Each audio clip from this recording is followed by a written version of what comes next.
Hi, my name is Natasha Van Horn, and this is my van Sahara. It's a 2003 Ford Econoline E350, and it's a V10 engine.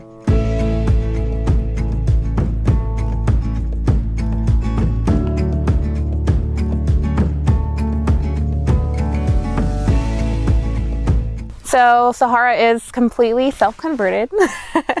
Honestly, I didn't know too much about what I was doing. So after watching multiple YouTube videos, I ended up kind of walking through my house, seeing what I had with my measuring tape, and just kind of piecing out what I could use for my build to save money. Just little by little, like, took shape.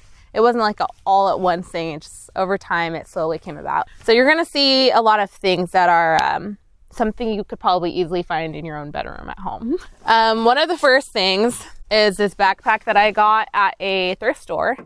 And I had it sitting for a long time just because I liked how it looked. And now it's become, it kind of hides like some storage. And then it also has like my water shoes and my grocery bags and things like that in it.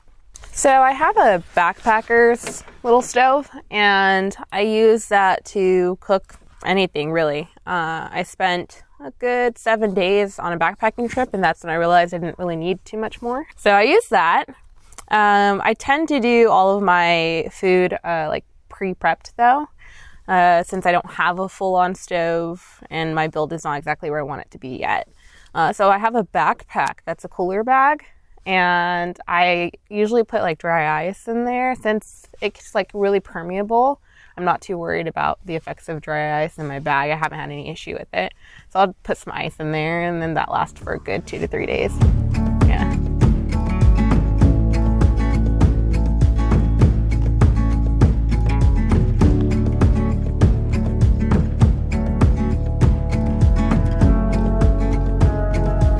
One of the first things you see when stepping into my van is the cabinets. These were some IKEA shelves that I had, and they actually surprisingly were the exact size that I needed to build cabinets in here. So seeing as I don't know how to build cabinets, voila, that's what I have. Coming in here, it's pretty small. As you can see, I can't quite stand up straight. It's on the bucket list to eventually get like a fiberglass rooftop on top so I can actually stand. I'm pretty short, but it works. I can sit and I have a little wiggle room inside of here. I have all my clothing and my daughter's clothing and my work clothing all right here. I kept the glass on top of the shelves that came with it, because I figured it would protect it if I ever get a cook stove and I put it on top, that the glass would help with the heat. So I kept those there. I actually had a little bench chest that also fit perfectly. Like, how lucky am I? And you can see that that's what I'm sitting on right now, is this bench chest right here. And I incorporated it as part of the bed. That way it can kind of have, I'm pretty sure this is almost a queen, except it's short. But that way it can have some storage in here, and that's where I keep all my food because it doesn't rattle around. And I put all of my dry goods in there. I actually have an emergency pack and just miscellaneous stuff that I didn't know where to put it. It's all in here. I needed somewhere to hang my clothes. I wanted to keep like 4 or 5 hangers, so I randomly took a piece of wood and stuck it there. That's not permanent. We're gonna build it out a little further. I made my own blackout curtain. And it's just secured with these little magnets that I got from Amazon. They stick really well. So I use that for my little blackout curtain that I made. All it is black fabric, and inside is Reflectix, and I just sewed the fabric around it. And it works perfectly at night, and it kind of helps you keep the cold out because I have these huge windows everywhere. On this side, you will see this surfboard.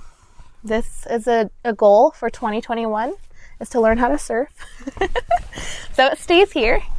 And I just stuck it up here one day. It used to like slide around in the back of the van, and I realized that's not gonna work. So ran over to Home Depot and threw some screws up in here and then tied it all up. So the ceiling's not technically complete. Because I don't have my power yet, I wanted to just put something up there temporary to look nice and not have my exposed insulation.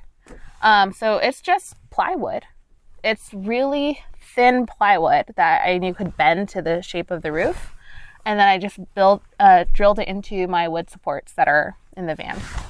And that's so that I can easily take it down and wire everything once I get my solar and my battery.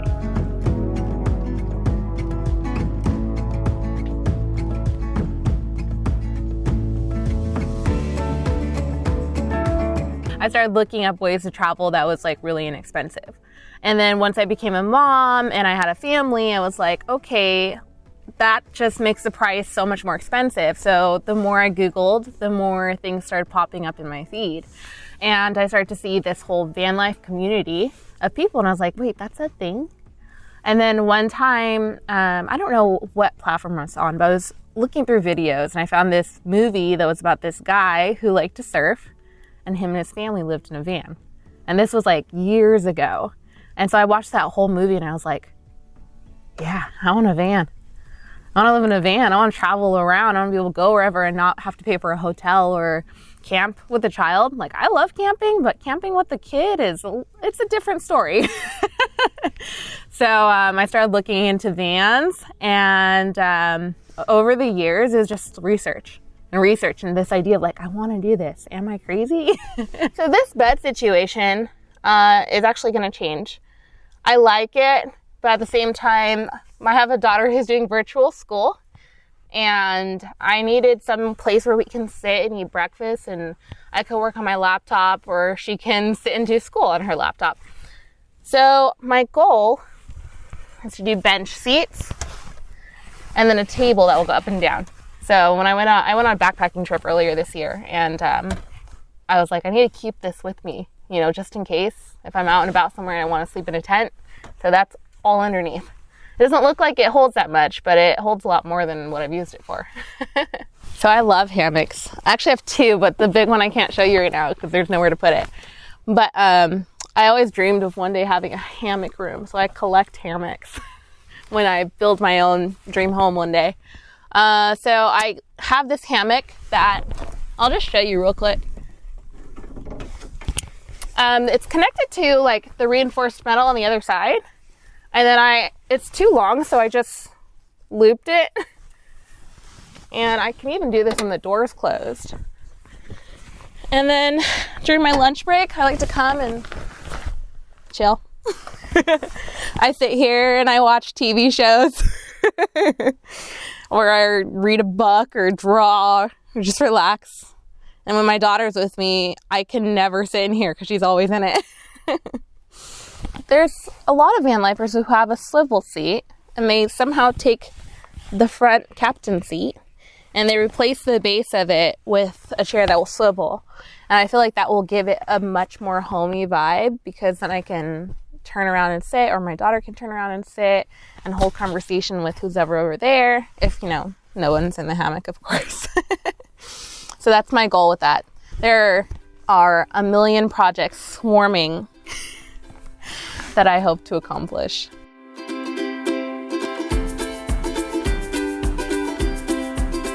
So I bought this van. I had no idea what I was gonna do or what I was doing with it. She was bare for about a year before I could finally start to be like, okay, if you really want to do van life, like, you should just do it. Like, you should set a timeline and just do it. And so eventually I was like, you know what? My lease is gonna be up July of 2020. I'm gonna move out and into the van no matter what, ready or not. And that's what kind of kicked my butt into gear to be like, oh, you better get ready.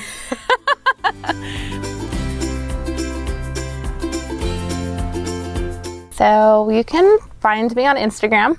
It's my main platform right now, at actually Tash of all trades. I stuck it on my van because I didn't want to get rid of my letterboard, so.